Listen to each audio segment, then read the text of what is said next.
Hello. I wanted to talk about de-shoulding. And I wanted to first talk about the amount of strength it takes in order to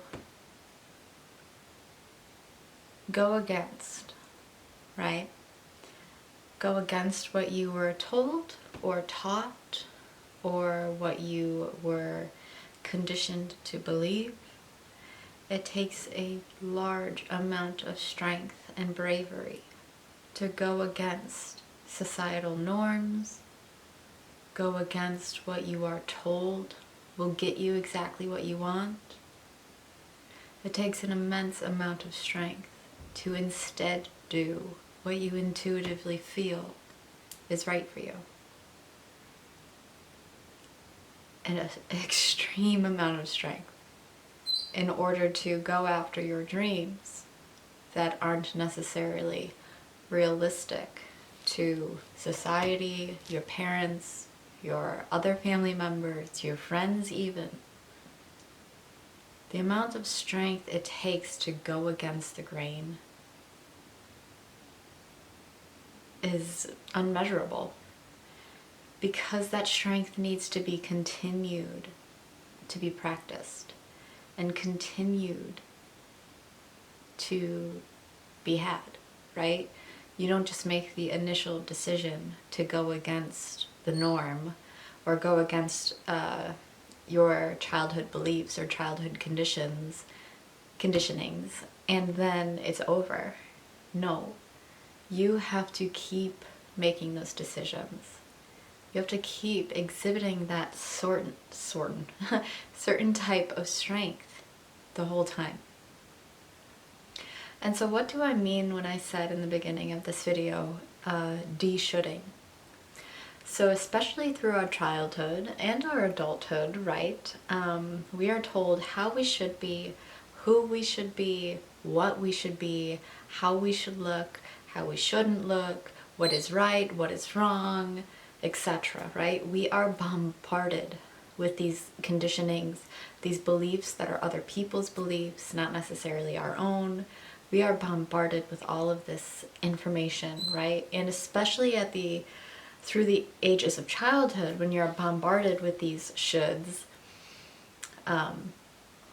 they're very easily adopted because you don't yet have a very highly developed conscious mind.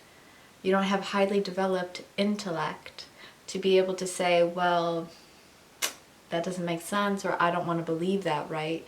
As a child, you are like a little sponge, absorbing all this information from the people around you so that you know how to behave when you get older, right?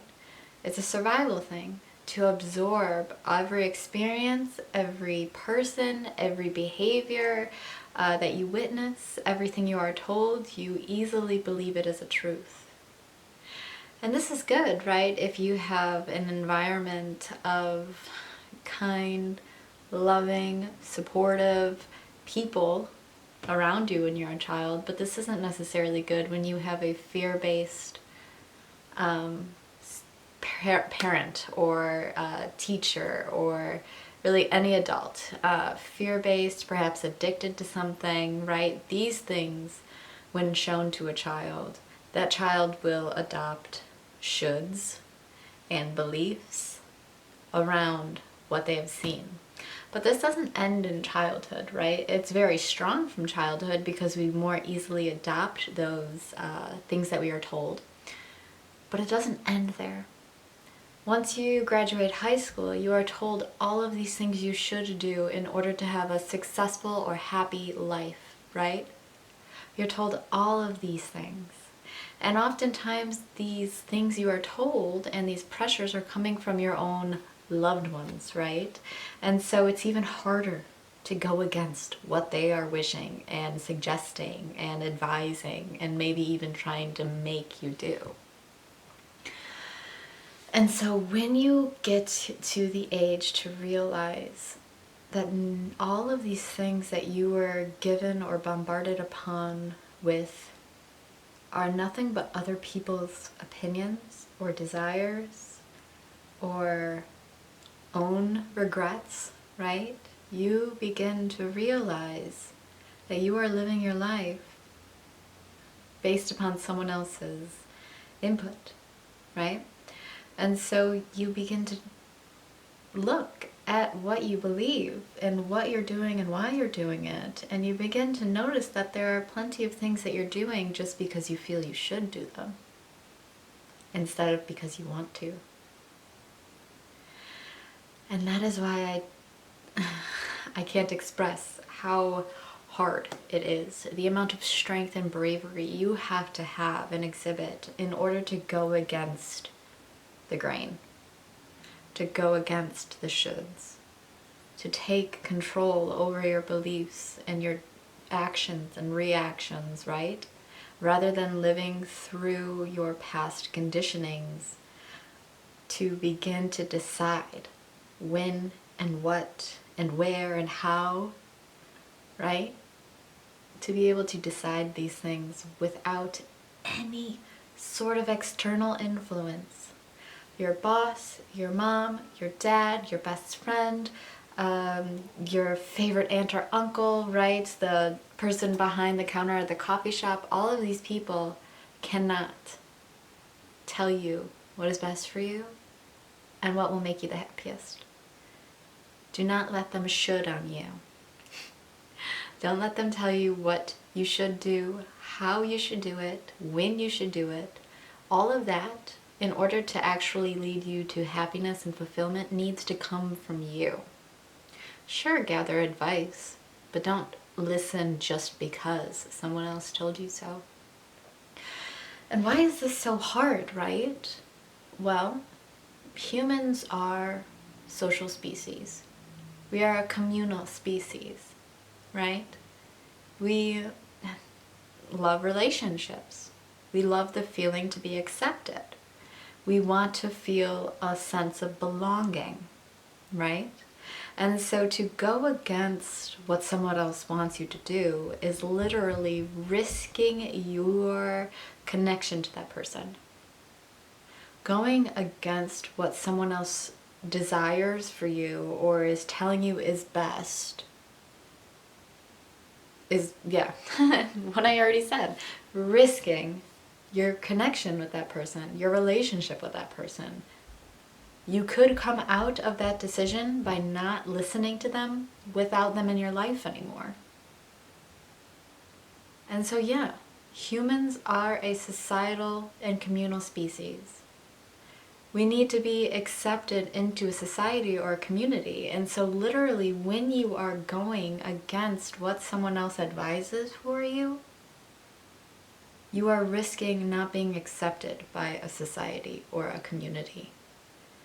You are going against what your brain is hardwired to do, which is to fit in and be accepted.